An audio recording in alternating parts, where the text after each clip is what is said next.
I was discriminated against all my life because of my golden child sister. Finally, I got my sweet revenge on my wedding day. I faced discrimination my entire life because of my golden child sister, and she even tried to walk down the aisle at my wedding. Finally, I got my revenge. My parents always favored my sister, and it was far from subtle.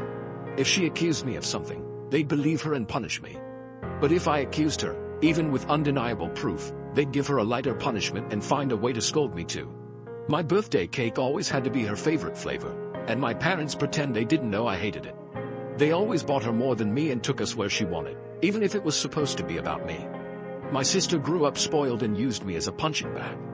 At first, she mostly ignored me, but things got worse when we were teens. She ended up with no friends, and her behavior deteriorated. Did her friends move away or ditch her because she was mean? I don't know, because we were never close. My parents boasted about her achievements but never mentioned any issues, whereas they constantly highlighted my flaws as teasing material. I only knew she had no friends because we went to the same school, and I noticed she was no longer with people. Meanwhile, I was fairly popular. My sister realized this and suddenly turned me from an occasional punching bag to someone she needed to take down constantly. She started accusing me and my friends of more things.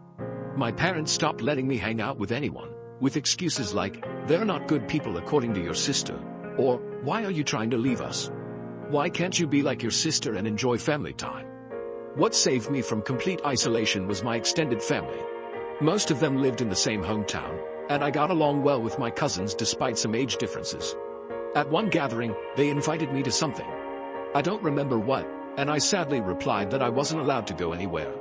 When asked why, my kid self-bluntly said it was because I wasn't allowed to have friends since my sister didn't have any. This got back to the adults, who apparently tore my parents apart later. I was scolded for lying and grounded for a month, but after that, they gave me some leeway, so it was worth it. My sister changed schools. I guess the humiliation of our extended family knowing her social status was too much, so she demanded to switch, and my parents immediately obliged. Even though it cost them more since the school was further away, she made friends at the new school. However, she never went back to mostly ignoring me. Having felt the power to mess with me and being angry that I told the family she had no friends, she never let me go. My life remained difficult. Her friends would come over and bully me, which my parents called light teasing. I never invited friends over because my parents were awful hosts, or my sister would accuse them of stealing, and my parents would believe her. I did become close to my cousins though, as my parents never dared to treat family that way. Then I got my first boyfriend. I didn't want to bring him home, but my parents insisted. At one point we were separated and he came to find me to tell me my sister was flirting with him. She came over in skimpy clothing, batting her eyelashes, and started telling him how bad I was and how good she was. He was irked and ran off to find me. Of course, my sister told my parents a different story, that my boyfriend had tried to flirt with her, but she naturally refused since she couldn't do that to me. Guess who my parents believed? My boyfriend wasn't perfect, but I immediately believed him for a mean reason. Remember, I was a teen suffering from unfair treatment. I was very resentful and moody and hated my sister as much as she hated me. With that disclaimer out of the way, let's talk about looks. I hadn't mentioned them yet because they weren't relevant. My parents were overweight and liked showing love via food, giving more food, buying treats, etc. My sister was also overweight, whereas I was not. I've always been kind of skinny because punishment often included no treats or snacks. Obviously, weight isn't what matters, personality is. But my sister, even then, was already rude and spoiled. Even her flirting attempts were bad because she never learned to work for anything since she could demand, and my parents would deliver. Added to that, the fact that she didn't look like some sexy model, even my self-conscious teen self didn't believe my boyfriend would try and cheat on me with her. Anyway, my parents prohibited me from dating such a horrible boy. I did try to keep going in secret, but it was hard, and the relationship ended. I did get another boyfriend, but again, my sister accused him of flirting with her when he refused her advances. Again, my parents believed her. I tried pointing out how this happened again, but they decided that I was incapable of making good choices and kept picking bad boyfriends. The relationship couldn't handle the Romeo-Juliet situation and fizzled out again. I would eventually get called a slut in high school as I was fine with making out with boys and such but refused to have relationships. Thankfully, it never got back to my sister or parents. My sister did bring one boyfriend home during all this time. He was paraded with pride, and my parents spent every second telling me how good he was and why I couldn't be like my sister and find myself someone like that. Until he stopped showing up and suddenly he was a conniving bastard that tricked my sister. Oh well, and the unequal treatment continued. At this time, she had more spending money, and her curfews were much better than mine. She was free to go anywhere at any time, while I couldn't. If I pointed it out, my parents would say it's because she's older, but when I reached that age, I still didn't have the same treatment she had. And when I pointed it out, they denied they ever said that or claimed it was because I couldn't be trusted like she was, using my sister's accusations against my boyfriends and friends as proof of my bad judgment. Time goes by, and it's time for my sister to graduate. She was accepted into a college, not a very well-regarded one, and she had no scholarship or anything. Again, because only her achievements were told to me, I don't know which colleges she even tried for, so I can't say how badly she was rejected. I do know her grades were bad in school though, because whenever she got a B, we would celebrate. I would usually get good grades, but my parents refused to celebrate, claiming since I always got those, what was there to celebrate? My parents naturally made a lot of fanfare and told her they'd pay for everything. I was relieved she'd be going away. Not that it made my life any easier. She'd always come home every other weekend and somehow stuff kept missing from my room, or some other issue she'd think of to make my life miserable. My curfews were still strict. Eventually, my mom came to talk to me about my impending graduation. I'm only a year younger than my sister. She told me that since they were paying for my sister's college, they had no money to pay for mine, so it would be better for me to start working immediately after graduation and wait until my sister finished university to see if they could afford something for me. Oh, and if I decided to stay at home, I'd have to pay for all my stuff, part of the bills and rent. I pointed out that I could get student loans. Mom said yes, except no, because they were so caring towards me and I had such bad judgment that they would decide if a college was worth my getting into debt or not. I'm not sure how they'd stop me from getting loans, but I didn't ask. Scholarships weren't mentioned. They had no idea what my grades were anymore and never believed in my capabilities anyway. I didn't bat an eyelid. I simply said okay. My mom clearly didn't expect that and kept prying. Maybe she hoped I'd throw a tantrum so they'd have an excuse to never pay for my college. But I said nothing except that I understood their position, thanked them for caring, and that was that. My dad later tried the same, but I also refused to be emotional. You see, after a whole lifetime of their terrible parenting, I never had any expectations towards my education. I knew they would find an excuse to not pay for mine and make my life miserable. I never believed they would eventually pay if I worked and waited for my sister to graduate. I had been preparing for college for a long time. I could barely go out, my friendships were slim, so I had a lot of time to study. And study I did because I saw college as my only chance to be free. Well, the time came, and I worked my ass off and got a scholarship.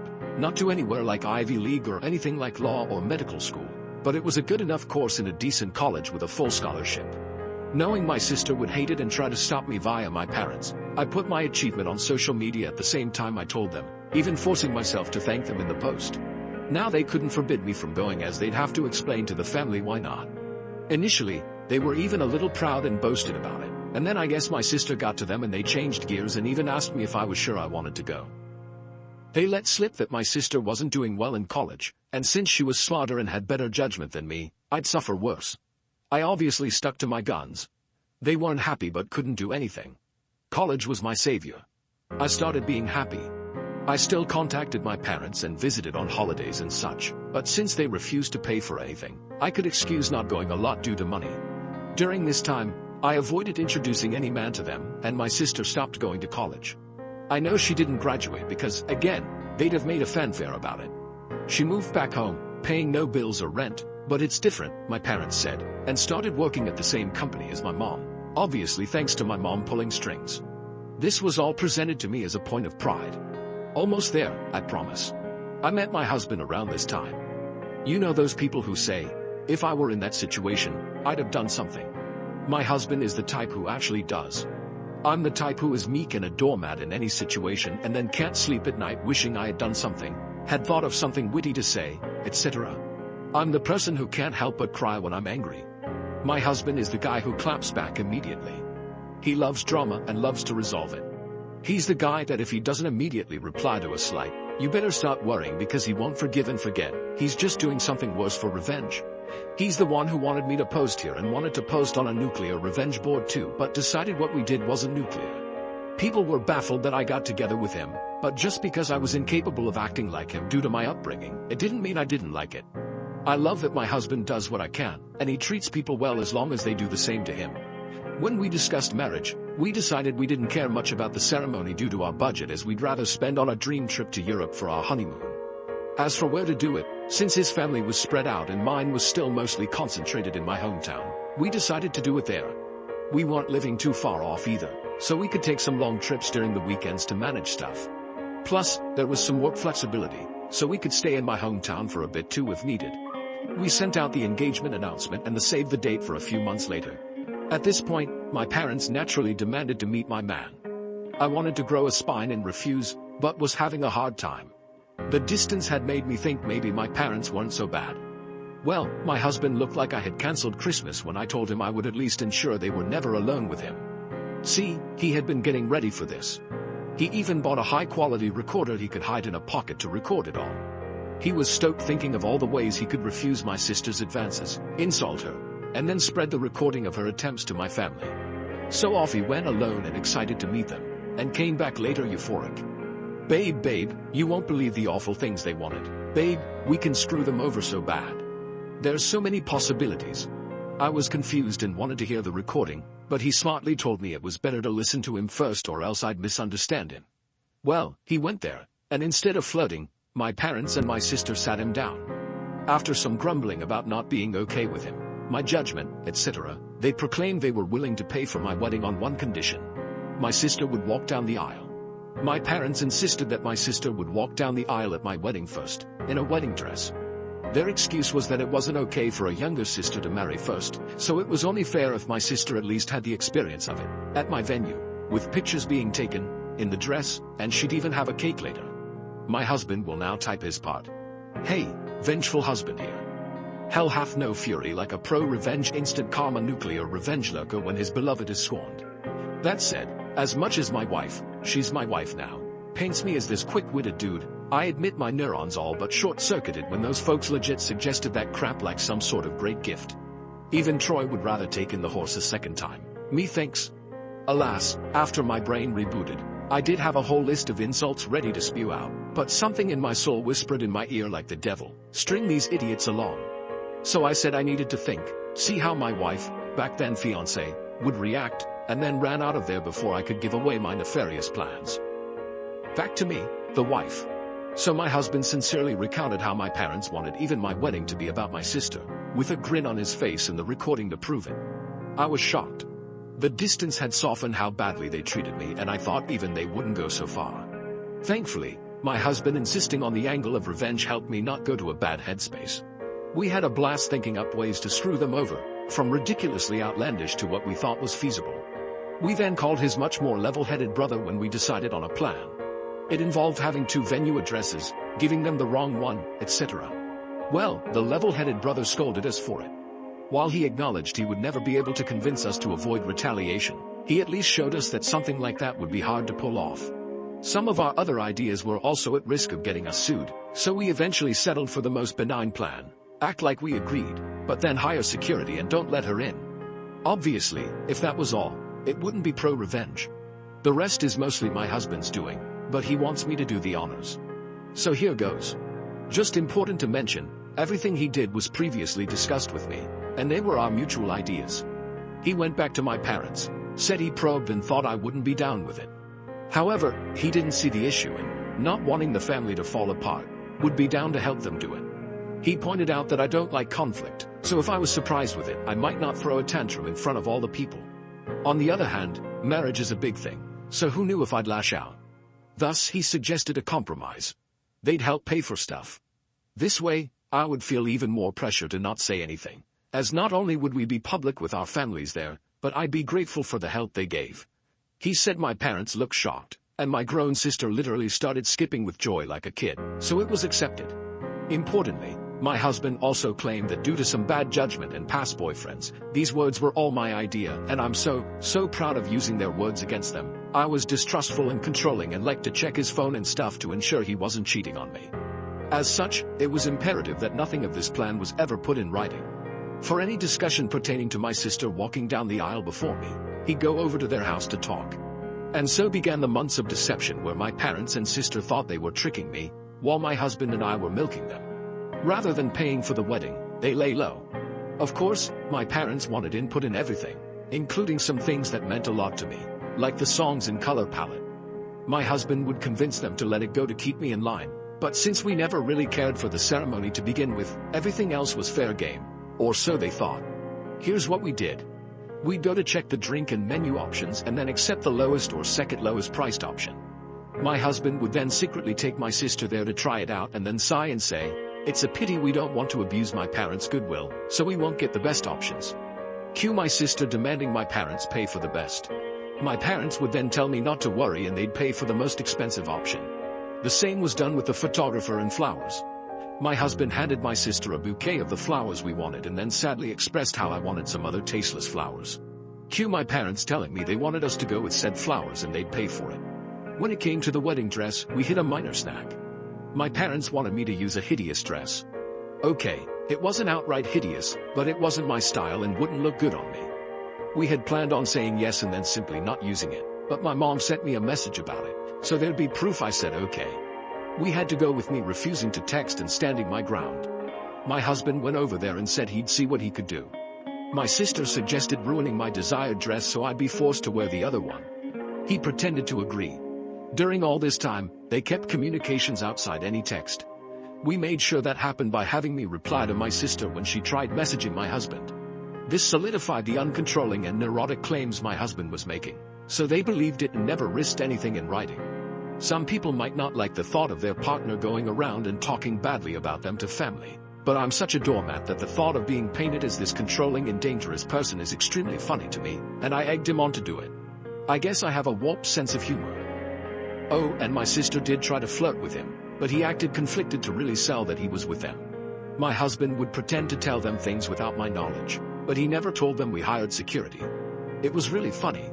My husband and I, who had sincerely considered a courthouse wedding to focus costs on our honeymoon, ended up having this extravagant, expensive wedding and barely spent a dime. We called it back to pay for emotional damages from my parents. I think my husband, okay, he just confirmed I'm right, was enjoying the whole trick more than planning our wedding. I didn't think it was possible to witness a guy beaming at the thought of wasting his whole Saturday doing a car trip to discuss wedding details with his in-laws, but here we are. Soon the day came.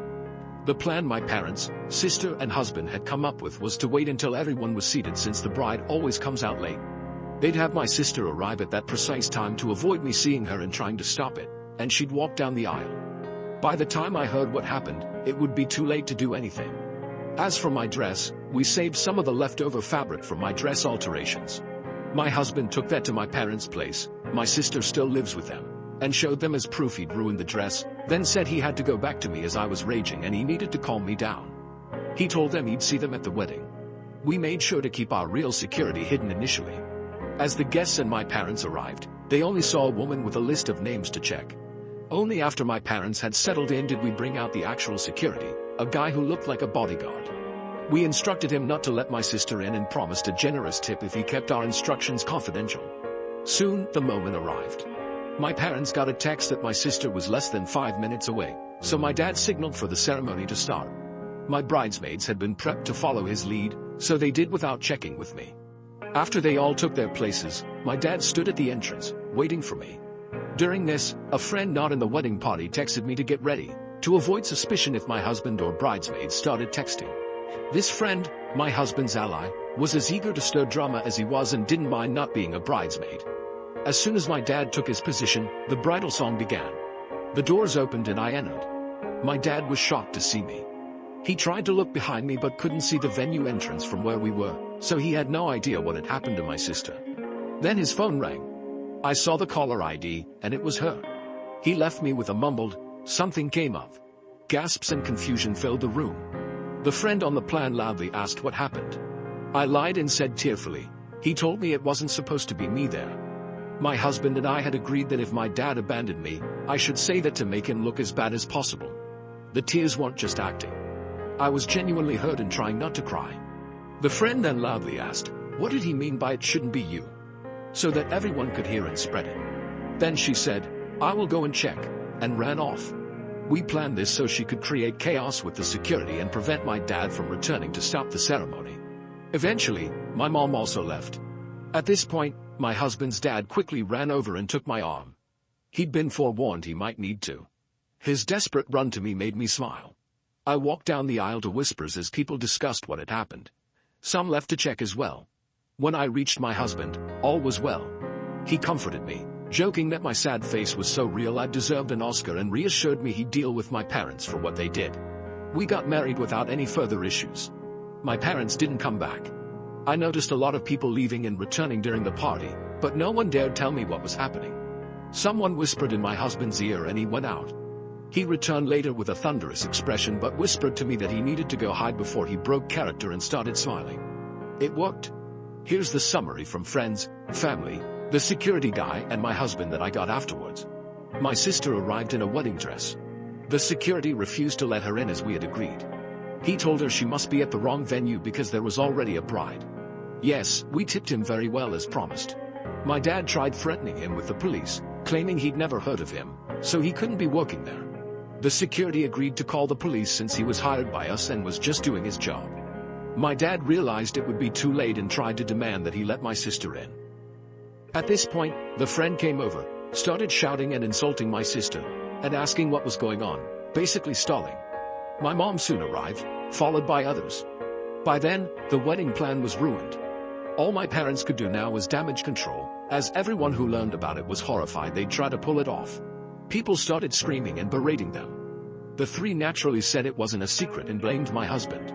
When he was called over, my husband put on his best confused look and denied everything. To quote him, "Gaslight, gatekeeper, girl boss, LOL." He denied ever agreeing to such a ridiculous plan. When they insisted he demanded proof, and of course, they couldn't provide any. All the text exchanges they could show were about normal wedding decisions. My sister was scream-crying and apparently sat on the floor kicking her legs like a child. My dad looked like he wanted to hit my husband, but security and other people held him back. Naturally, they claimed they had no proof because my husband told them not to text. My husband laughed and said, "Wow, how convenient, huh?" Then he repeated, "Why would I ever agree to something so messed up?" He ripped into them about being terrible parents and said he wasn't going to let their stupid plans and lies ruin his wedding, then went back to me. No one believed them. The venue had cameras, but they wouldn't show me the recording as it was only for security purposes. However, some people filmed parts of it. Watching my parents and sister get torn apart by everyone who came out to see the drama was delightful. After years of being accused of things and not being believed, seeing them get a taste of their own medicine was one of the best wedding gifts. My mother was crying, my dad kept changing from purple to white, and my sister was still on the floor crying and screaming. They kept insisting that my husband was in on it, but people kept asking why he would agree, why there was no proof, and why they wanted my sister to do this at my wedding. They had no good answers. Eventually, they were told to leave and had no choice but to do so. My dad apparently had to drag my sister up as she refused to leave the ground. Again, people said nothing to me all night. I guess they wanted to spare me, and maybe it's because I was the bride and not just a guest for once, but it did feel like everyone was making an extra effort to be nice, positive, and excited about everything. My husband says all the expensive food and drinks they were eating certainly helped. LOL. We had a blast. My husband kept up the forced angry face for only a short while before breaking out in smiles again. After that, we went to the hotel to catch some sleep before heading off on our honeymoon. Speaking of which, my parents did try to pay for our plane tickets, but we thought that was risky as they could try to cancel them or something, so we refused. Since then, the three of them have tried to contact me. I've refused calls because my husband insisted on keeping a paper trail, a smart move because my sister eventually messaged me. I won't repeat what she said as it was very unhinged and didn't make much sense, but the important part was that she blamed me for her humiliation. Called my husband a two-faced snake who fooled them for months. He wants to print and hang that on our wall, LOL, and hoped, but was also certain, that I'd get cheated on by him. She even suggested he was cheating on me with her. My husband took my phone, screenshot the call logs, my sister's messages and some messages from my parents demanding I pick up the phone, and sent it all to our family group chat. He also sent screenshots of messages to him where they called him names and threatened him, but he kept up the "you're delusional, I never agreed to anything" shtick and even threatened to sue them for defamation and harassment. He wrote a message in the group chat begging my family for help as I was now being harassed by them constantly. He pleaded with them to stop my parents and sister from ruining our honeymoon after they failed to ruin our wedding. He ended with a request that they not share our locations to prevent my parents from sending my sister over and claiming he had somehow agreed to pretend to sleep with her in our honeymoon suite. LOL. My family assured him they'd handle it, and since then, we've had peace. My husband is a bit disappointed that my sister didn't disobey so he could call her out again while tearing her a new one. We'll see if the peace lasts. All in all, while I would have preferred a normal, loving family at my wedding, at least for once in my life they not only failed to ruin something meaningful to me, but I got back at them. Extra info: do I know why they treat me like this? I've been asked this question a lot, so I assume you all will wonder the same. I've pondered this all my life and still don't know. I tried asking when I was young, but they denied any difference and scolded me for being spoiled, so I stopped trying. I've considered many possibilities, but based on my observations I think it's this. I was unplanned. They took a while to have my sister, so she was not only wanted but also like a miracle child after so long. However, given our small age difference, I think they didn't expect to have another child so soon or easily and didn't use adequate protection after my sister's birth. Maybe they didn't realize my mom was pregnant until it was too late, so they were saddled with an unplanned baby while still dealing with a newborn. They're not well off, so having the extra expense likely didn't help, and they resented me. But that's just my conjecture. Regardless, I've accepted that the reason won't truly matter. What they did to me was unwarranted, no matter what. Did they really think this would work? My husband and I have a theory that they never intended to do this at all. We think my sister threw a tantrum over me getting married first when she barely gets dates, and they made my husband that outlandish proposition. They didn't want to pay for my wedding and didn't think we'd accept or that it would even look good for them to do it. By suggesting it and being refused, they could look like the good guys to my sister while having an excuse not to give me a dime. But then my husband accepted it and they couldn't backtrack without risking my sister turning on them. Thank you for watching. If you haven't subscribed yet, please do so and hit the notification bell to stay updated with more shocking real-life stories happening around you.